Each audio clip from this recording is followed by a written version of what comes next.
Sul fronte sanitario intanto i casi sono saliti da 151 a 196. La Regione ha comunicato che dal 6 marzo riaprirà l'ospedale di Schiavonia, dove, lo ricordiamo, era scoppiata l'emergenza coronavirus. Un reparto verrà riservato per le emergenze che richiedono l'isolamento. A fare il punto della situazione l'azienda sanitaria di Padova, che oggi ha completato il tampone a tutta la popolazione adulta di Vo. Un'attività senza precedenti, come conferma il direttore di microbiologia e virologia Andrea Crisanti al microfono di Maria Delia. Voi state analizzando questi 8.000 tamponi raccolti in Veneto, una mole di lavoro davvero grande.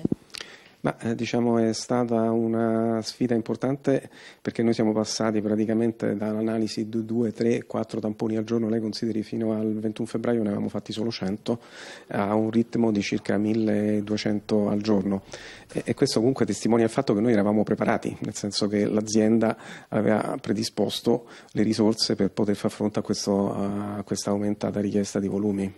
Proprio oggi si è concluso lo screening su tutta la cittadinanza di Vo, perché per voi è un terreno di studio straordinario. Cosa sperate di ottenere? Per la prima volta in una comunità intera è stata fatta un'analisi a tappeto della presenza del virus, indipendentemente dalla sintomatologia. E questo chiaramente è una situazione unica, perché ci permette di capire per la prima volta la capacità riproduttiva del virus, cioè quante persone una persona infetta può a sua volta infettare. Nella popolazione di Vo sappiamo i gradi di parentela delle persone esposte, delle persone infette.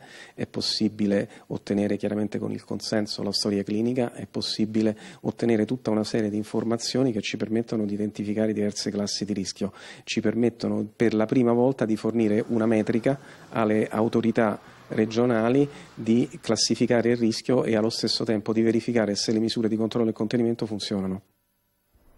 E c'è una presa di posizione dei medici pediatri. Visti i numeri dei contagi, riteniamo saggia la decisione del governo di prorogare la chiusura delle scuole per altri 8 giorni. Abbiamo bisogno di tempo per contenere il contagio, evitare il caos negli studi pediatrici e nei pronto soccorso, per occuparci conseguentemente di chi ha bisogno di cure. A parlare così è Paolo Biasci, presidente della Federazione Italiana Medici Pediatri. E noi intanto abbiamo raggiunto al telefono una paziente ricoverata in ospedale. Ecco il suo racconto. Io sono entrata con la tosse e non avevo nessun altro sintomo e mi hanno curato, mi stanno curando, perché ho una bronchite. Io sto facendo un semplice aerosol che si può fare anche a casa, chiaramente, però credo che finché non mi sentono che sto bene mi tengano qui. La signora Anna, il nome è di fantasia per tutelarne la riservatezza, è una dei pazienti ricoverati nel reparto di malattie infettive dell'azienda ospedaliera di Padova. La diagnosi è coronavirus. Ha un'attività economica a Vo, il primo focolaio in Veneto, ed è stata subito contattata per il tampone. Da una settimana è in ospedale.